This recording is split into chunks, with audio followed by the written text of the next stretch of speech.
Hi everybody, Cinda here.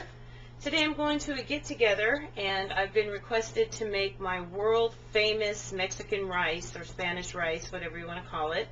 I got this recipe from an excellent lady that I used to work with at Kaiser, and she was a traditional Spanish cook, and this stuff is good stuff. You can use it for all kinds of stuff. So I'm going to make it today. I'll show you the recipe. First thing you want to do is heat up your wok really good, and I suggest using a wok because if you are going to be making it for larger batches, large groups of people, it just seems to work better. You can do it about 3 batches and you can make enough to feed about 20 to 25 people. So first thing we're going to do is add canola oil. You can use vegetable oil. You're going to probably, I never measure, so you can probably use about 1/4 a cup of oil. I use canola oil because it's better for you, but you can use vegetable oil, corn oil. I wouldn't use olive oil because the flavors in it are just a little bit too strong and it might interfere with the flavors. Just need a little bit more oil in there. So let your wok get really hot, and what we're going to do is we're going to dry fry the rice. I use a measuring cup full of rice, and the magic formula is 2 to 1. So whatever container you use 2 cups of water to 1 cup of the rice, and that could be any cup that you use. So once the oil is warm, we're going to dump in your rice, and where's my spoon? Then you're going to stir it around. You want all the grains of rice to be coated with that oil.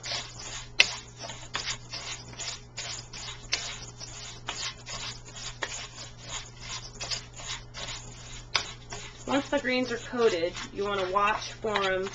You'll see the rice will start to turn an opaque white. Then you know, once the rice is opaque white, you know that you're getting the color you want. The next thing you're going to add are your spices. And I use just regular black pepper to taste, and garlic powder. Now if you can, on your spices, I suggest you use the powders instead of the salt, because the base that you're going to put in it also has a lot of salt, and you don't want your rice coming out too salty. Next thing you're going to add is onion powder. And like I said, just do it to your taste. You may not like as much as I do. The next thing you're going to put in is the piece de resistance. This is cumin powder. Now, I suggest going to the Mexican section in the stores and getting that, because the spices in the bottles tend to be older, but those ones have a high turnover, so they're better quality. And you want to keep stirring your rice, make sure it doesn't burn. Once that cumin powder starts to warm up from the heat of the pan, the smell is just amazing. Your whole house is going to smell so good.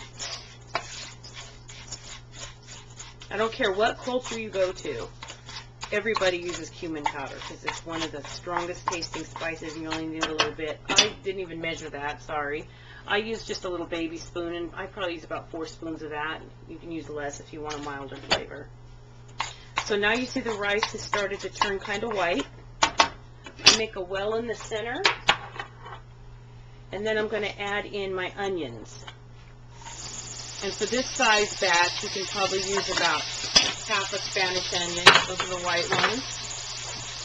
And then also I use about half a cup to a cup of green peppers. Now you can use bell peppers from the store. These are the ones I grow in my backyard. They're Cubanelle peppers, and I think the closest thing in the store to these would probably be the sweet banana peppers. They just add a really good flavor to the rice. I've made this rice without the peppers, and it's just not the same without it. So you mix those in. Next thing you're going to add is this stuff. This stuff is amazing. It's called Better Than Bouillon, and it's a bouillon base that's a paste instead of those nasty cubes that you can crumble.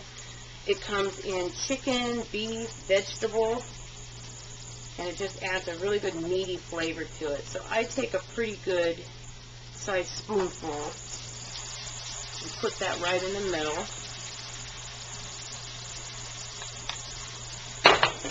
stir that around. Let it start to melt some. And at this point, you really got to watch the rice because it can start to burn. Just kind of keep it moving in the pan. Remember, you're dry frying everything. Next thing I use is tomato paste. Now, traditional Mexican Spanish rice calls for tomato sauce, but I got sick of having the cans of tomato sauce. I only use half of it for a batch of rice, and then I end up throwing it away or it sits in the refrigerator until it gets moldy. Now I use this tomato paste. The flavor is more concentrated, and it tastes fresher to me. So you're going to add in a good squeeze of that. It's good to have these in the fridge at all times. And then you're going to add your water. So remember, we did 2 to 1 ratio. And you're just going to stir that all around. See, it's already starting to look like Spanish rice. Get that tomato paste melted up in there real good.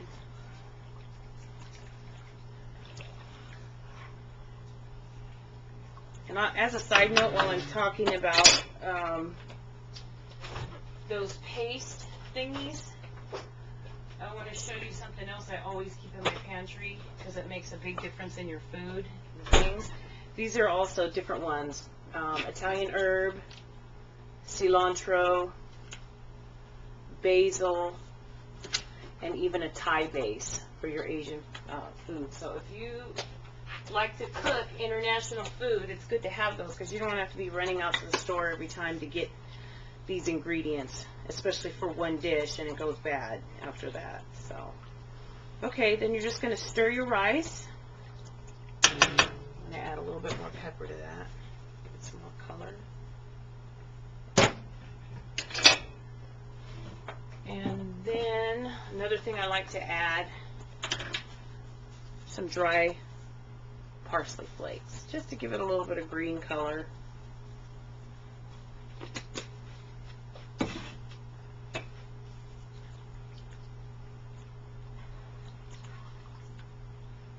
Stir that around.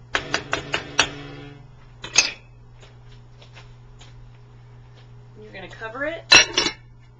You're going to lower your heat to medium-low and set your timer for 20 minutes. Bring it to a boil first. And once it starts to boil, then you're going to lower the heat to medium-low. Set your timer for 15 to 20 minutes. It depends on the size of your pan. You'll just have to keep an eye on it, but the average is somewhere in there, 15 to 20 minutes.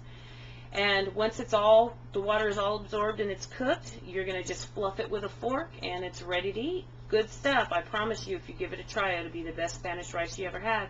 Okay, thanks for joining me. Bye.